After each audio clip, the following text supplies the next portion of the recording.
The discharge papers were still in my purse when I saw my own kitchen on a real estate website. My kitchen. Listed. For sale.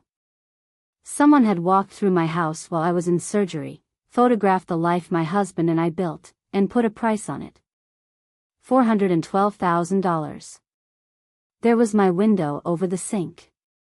There was the tile Walt laid himself the summer before he got sick, the one row near the stove that runs a quarter-inch crooked because he did it after dark and swore no one would ever notice. I noticed. I noticed every day for 11 years and loved it every time. I learned later what my daughter-in-law said to my son that same afternoon, standing in the room where I raised him. She won't even know the difference. I was 66 years old, 3 days out of hip surgery, and my son had listed the house I still owned, the house that has only ever carried my name on the deed, as if I were already gone. I didn't cry. I didn't call him. I sat in my chair with that listing glowing on the screen, and I began to remember everything 31 years at the county recorder's office had taught me about who truly owns what. They were so sure I'd never come home. I sold that house before they could. And to this day, they still cannot work out how. Let me take you back to the beginning, because you deserve to understand how a woman ends up in a hospital bed reading the price of her own front door. My name is Ruth Callahan. Most of my life I have lived on Delaney Street in a 2-story house with a porch that catches the afternoon sun and floorboards that announce every person who walks across them. My husband Walt and I bought it in 1988. He was a carpenter. I spent my whole working life at the county recorder's office, the quiet room where deeds and titles and liens go to become official. For 31 years I was the woman who stamped the paper that decided, on the record, who owned what. People think love is the strongest claim a person can make on something. I spent 3 decades learning that the strongest claim is a properly recorded document, and I never once confused the two. Walt understood that better than anyone. When we bought the house, my credit was clean and his was a mess. A business partner had left him holding debts that took years to clear. So the mortgage went in my name. The deed went in my name. Walt signed the papers without a flicker of resentment, because Walt never once mixed up whose name held the house with whose hands built it. He built plenty inside it. The banister. The window seat. That crooked row of tile. A house full of him, deeded to me. We had one son. Marcus. I want to be fair to Marcus, because the part that still aches isn't my daughter-in-law. It's him. Marcus is not a cruel man. He is a soft one, and those are different things, though they can do identical damage. He cried harder than anyone at his father's funeral.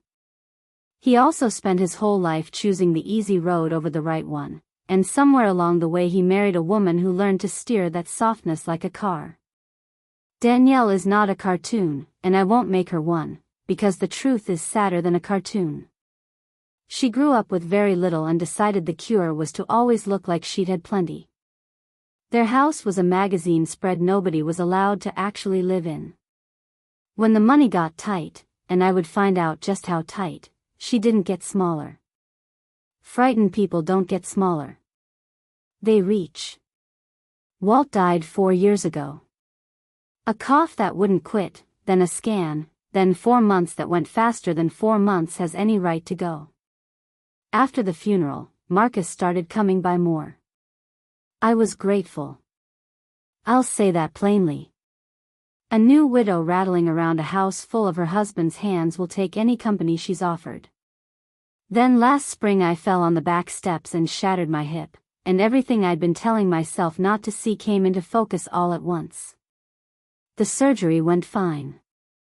I was in the hospital 11 days, then a rehab facility for 2 weeks more, learning to trust my own leg again. Marcus handled things at the house. Of course he did. He had a key. He offered, and I was proud of him for offering, and I handed him my whole life without a second thought, the way mothers do. The listing appeared on my 9th day in rehab. I found it by accident.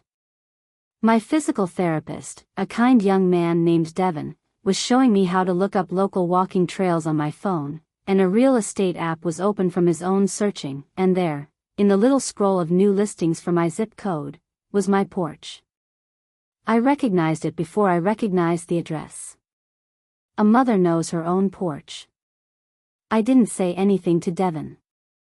31 years of holding my face still while people lied to me across the counter taught me how to keep it flat. I just clicked. And there was my kitchen. My bedroom, stripped of everything personal, staged with a throw blanket I'd never owned. And the price. And the agent's name, a man I didn't know. That night I called Marcus, and I did not mention the listing. I wanted to hear what he would say on his own. "How's the house?" I asked him. "Quiet without you, Mom." A pause. "Listen, don't worry about anything here. We're just tidying up.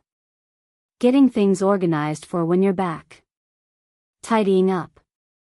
I thanked him and hung up and sat in the dark of that rehab room with my heart going very slow and very cold.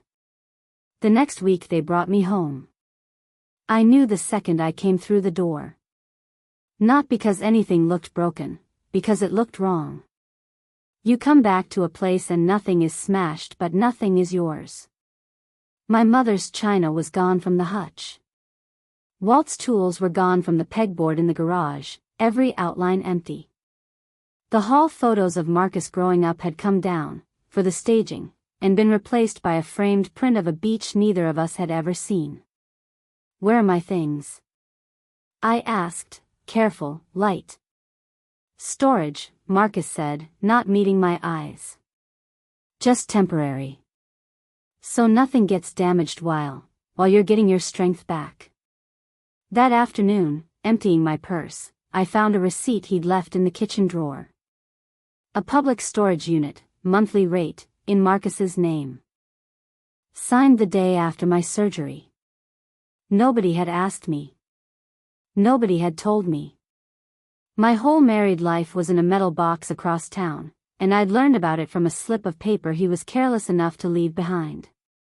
Why would you put a living woman's belongings in storage while she's under anesthesia? I told myself to be fair. I told myself fear makes families clumsy. I told myself the thing every decent mother tells herself. Don't make it about you. Just be glad they're here. That is the exact trap. They count on your love to make you swallow your own erasure. The story kept not matching. Marcus said tidying. But the guest room had been turned into a staged office with a bowl of fake lemons, the way you dress a room for strangers, not for a mother coming home. And on the kitchen counter, half tucked under a stack of mail, I found the thing that stopped my breath. A glossy brochure. Cedar Grove Senior Living. Warm photos of silver-haired people laughing over puzzles. And clipped to it, a manila folder with a label printed neatly on the tab, Callahan, Ruth. Inside, an application. Half filled out. My birth date, correct. My social security number, correct. My preferred move-in date, next month. None of it was in my handwriting. Someone had already begun filling out the rest of my life for me. Someone had decided where I would sleep, and it was a room I had not chosen, in a building I had never seen, and they had gotten far enough along to know my move-in date before I knew there was a move. That night, after Marcus and Danielle went upstairs, I did the one thing I know how to do better than almost anyone alive. I went looking for the paper. I sat at the kitchen table with my phone and I pulled up the county recorder's public database, the very system I had helped run for 31 years. I typed in my own parcel number from memory. I still know it the way I know my birthday.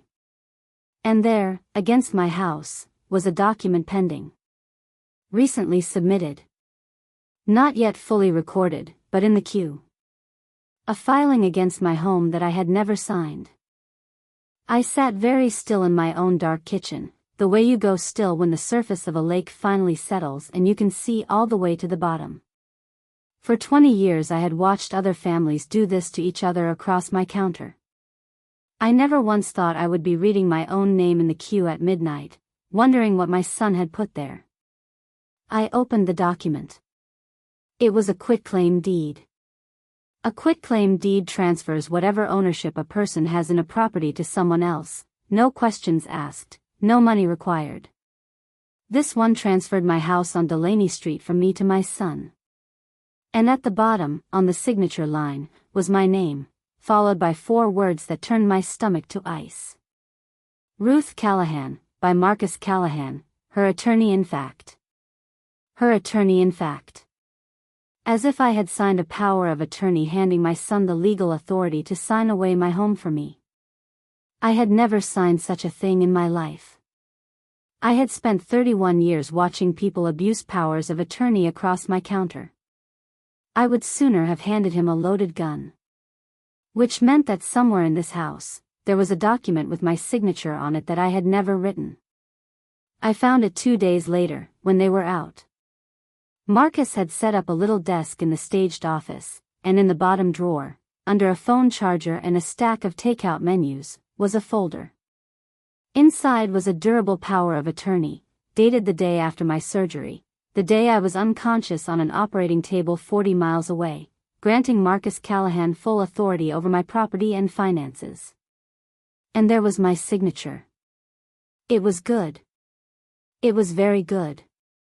But I have looked at my own signature 10,000 times on 10,000 documents, and I know its bones. The R had the wrong lean. And the middle initial was wrong. I am Ruth M. Callahan, M for Margaret, my mother's name. The signature on that page said Ruth F. Callahan. Whoever traced it had worked from an old document, before Walt and I married, when my middle name was still my maiden initial. They had forged me from a version of myself that hadn't existed in 40 years. Below my forged name was a notary stamp. A notary I had never met, in a town I'd never done business in. They hadn't waited for me to die. They had forged me while I slept, and filed it, and started measuring my bedroom for strangers. I want to tell you I raged. I didn't. Rage is loud, and loud makes mistakes, and I had spent my whole career watching loud people hand quiet people the rope to hang them with. What rose in me instead was the old, cold, clarifying feeling I used to get right before I caught a fraudulent filing at the counter. Certainty. I put the folder back exactly as I'd found it, charger on top, menu squared. And I began, very quietly, to work. For days later, they staged what they thought was an ambush and I let them believe it was working. It was after dinner, it is always after dinner, when they think you're softened up. Marcus had that careful look he gets when he's been handed a script he didn't write. Danielle sat beside him with her hand on his arm. And they talked to me, gently, the way you'd talk a senior citizen into surrendering her car keys, about how the stairs were dangerous now, about how Cedar Grove had wonderful people, about how it would be so much less to worry about. Just come look at it, Mom, Marcus said. One tour. That's all. Of course, sweetheart, I said. Whatever's easiest. Let me think on it. The relief on Danielle's face was almost funny. I smiled and offered them pie, and I went up to bed early, and I did not sleep. Because this house is old, and the heating vents carry sound the way they always have, and through the floor of my own bedroom I could hear the two of them in the kitchen below, pleased with themselves. She took it fine, Marcus said. I told you she would. Danielle's voice, lower, certain. Once she's in Cedar Grove it's basically done. The place sells, we clear the renter loan, and nobody ever has to know how bad it got. She won't even know the difference, Marcus. She's 66. We just have to not let her do anything strange with the house before then. The renter loan. I lay in the dark and let the last piece slide into place. My son and his wife were not tidying up. They were drowning. And they had looked at a paid-off house and a widow fresh out of surgery and seen a life raft they had simply assumed was theirs to climb into. I didn't know yet what the Renner loan was. But I know how to find out what a debt is when it's real, and this one, would learn, was very real. It took me a week of quiet looking. A woman they'd decided was harmless can find a great deal, because they stop hiding things in front of her. I found the statements in the same desk drawer, filed behind the forged power of attorney like they belonged together, which I suppose they did. Danielle's credit accounts, 4 of them, all near their limits, restaurants, a designer resale shop, a spa that billed monthly.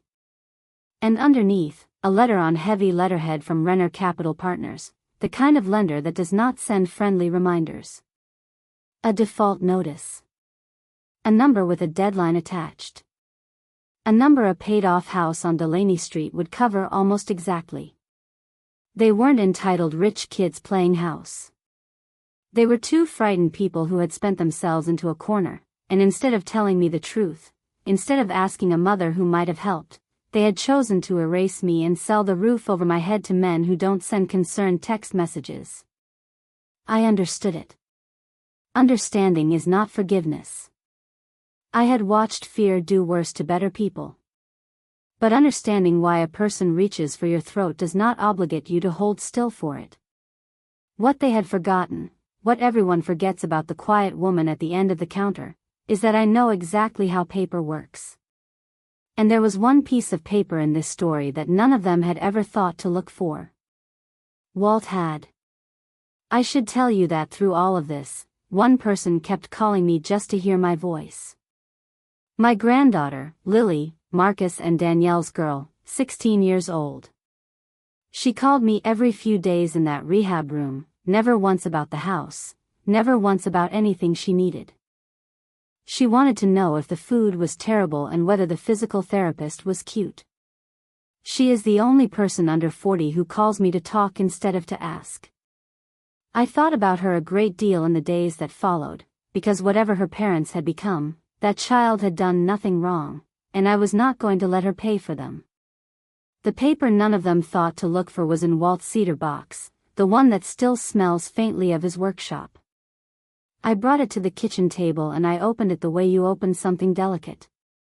About a year before he died, Walt had gotten quiet and careful with me one evening and asked me to record a transfer on death deed on the house. At the time I thought he was just being a dying man tidying his affairs early. The deed named where the house would go when I was gone, not to Marcus.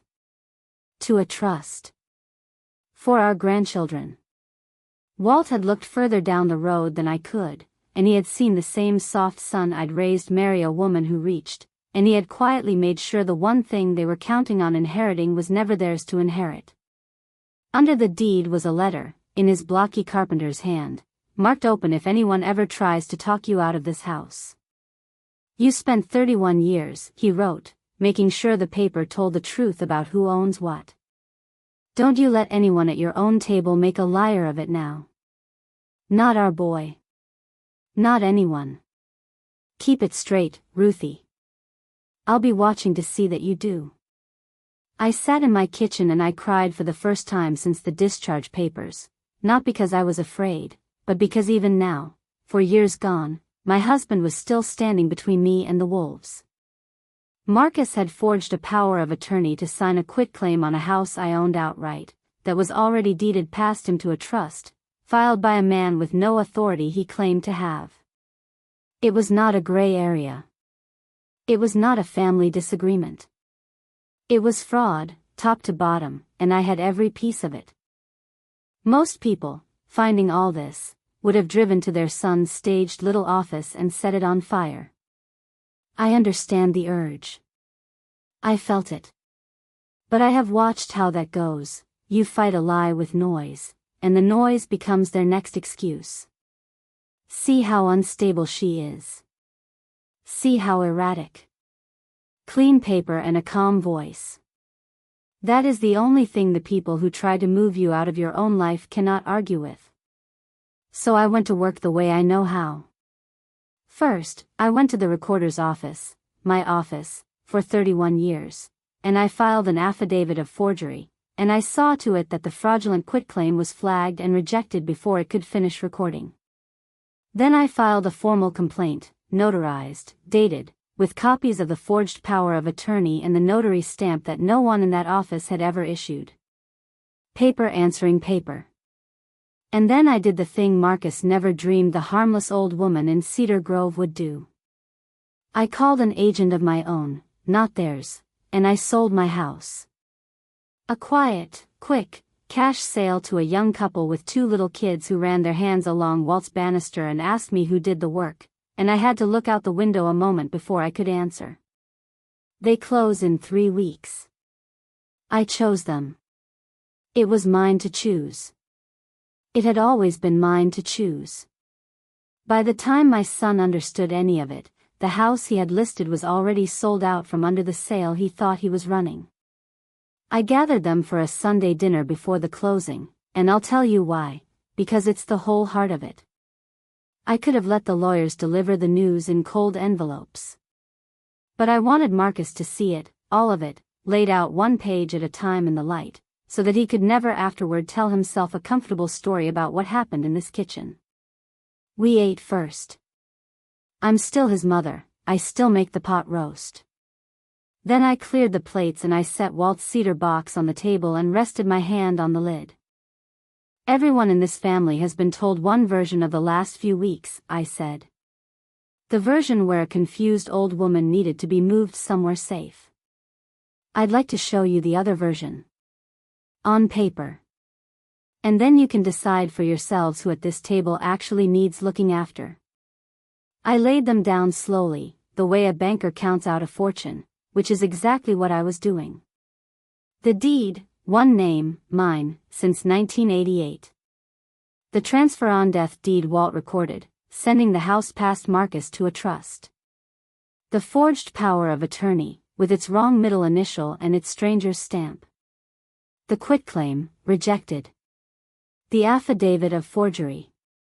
Danielle's statements and the Renner default notice, so no one could pretend this had ever been about my stairs. And last, the signed contract of sale. Marcus went gray. Danielle reached instantly for the version where she was the wronged party. You set us up, you let us think, how were we supposed to know? And I let her run out of road. You listed my house, I said, when she was done. I sold it. To someone who asked first. The silence in that kitchen had a weight to it. And then came the moment that told me everything I needed to know, the moment I will remember longest. Marcus didn't apologize. Neither did she. Danielle leaned forward, and her voice dropped into something almost warm, and she said, Mom. Okay. It got out of hand. But we're still family. If you drop the complaint, and if the sale money could just cover the Renner loan, we could all put this behind us. For Lily's sake. For Lily's sake. They had forged me, tried to sell my home, and planned to file me away in a brochure, and now, caught, they were asking me to pay their debt and bury the crime, and using their own daughter as the reason. No, I said. Not loud. I have never had to be loud. I did not withdraw the complaint. The forgery referral stands with the district attorney's office now, and whatever comes of it, Marcus made those choices with a steady hand while I lay unconscious, and a man has to live with the paper he signs.